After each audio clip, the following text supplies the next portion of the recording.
As an Apple app developer for well over 10 years, I like to think that I have gathered enough experience to talk about the good, bad, and ugly of the Apple app review process from a developer's perspective.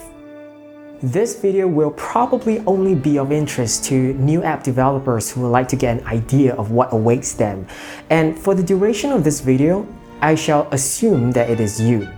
And if you're not, you might still want to stick around to be made aware of some stuff you didn't know before. First of all, I would like to give a shout out to Eric because he made apps. If you're a new app developer, you should definitely subscribe to him because he often offers very insightful perspectives regarding the whole app ecosystem from a developer's point of view.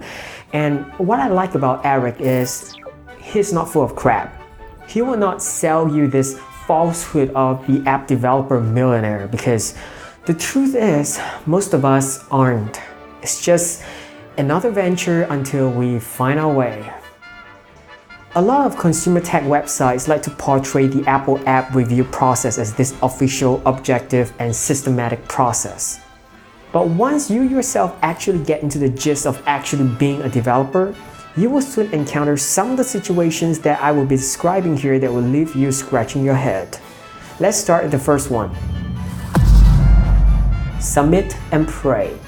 It's common knowledge among developers that if the first time your submitted app wasn't approved, try resubmitting it a second time or a third time with absolutely no change to your app and it might just get approved.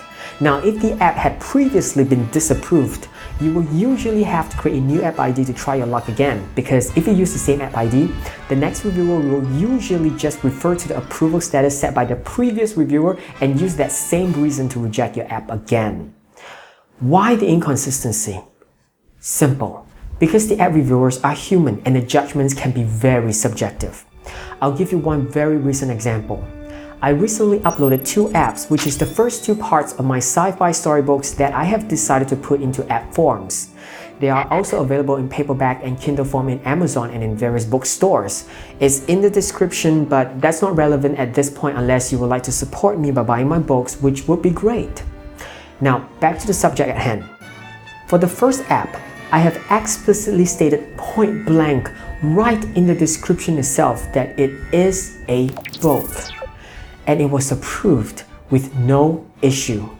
However, the next time I tried to submit an update, I gotten back a rejection letter that says this. So, the app was approved and is in the App Store now. I just can't update it, that's all. Now, some of the fanboys might say, the reply is right, you are not supposed to upload a book app. Now this brings us naturally to the next issue. Banning their own category. A few months ago, I've created a reference type app that holds a healthy amount of code snippets with interactive examples alongside to help explain how some of the code snippets work. Upon submission to the App Store, I've gotten back the same template response that I've talked about previously. I remember thinking to myself back then that it was an excellent opportunity for me to ask them regarding how they could justify banning their own category. You see, when you upload an app to the App Store, you are allowed to select 2 categories to enter into. Notice that contained within this category is the book category. This is where I took the opportunity to reply to the app review team, if book apps are not allowed, why do you have a book category to select from? You will not believe their response. So that's a response, I guess. But this is nothing compared to what many developers had recently been receiving when they attempted to update their old apps. Yep, I have received so many of these grievances from other developers. I'm kind of glad in a sadistic way that I'm not alone. Let's go to that right now. You will not update. Many years ago, during the early days of the App Store, I've created an app that deals with electronic parts value calculations.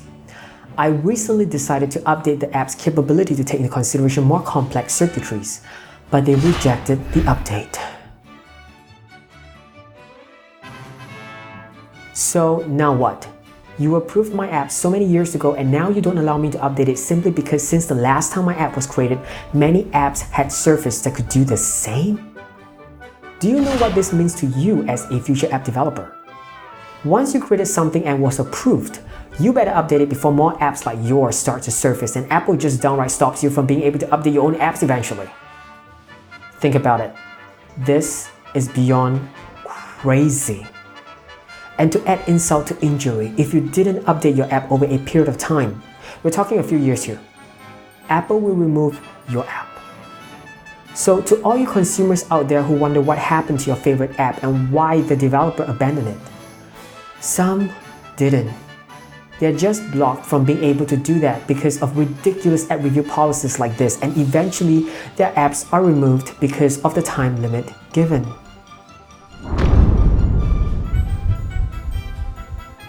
At first, I thought I was the only one who was starting to feel uncomfortable with the whole app review process because of all this self-collapsing logic that's going on. So I did more inquiries around developer communities and something very interesting occurs.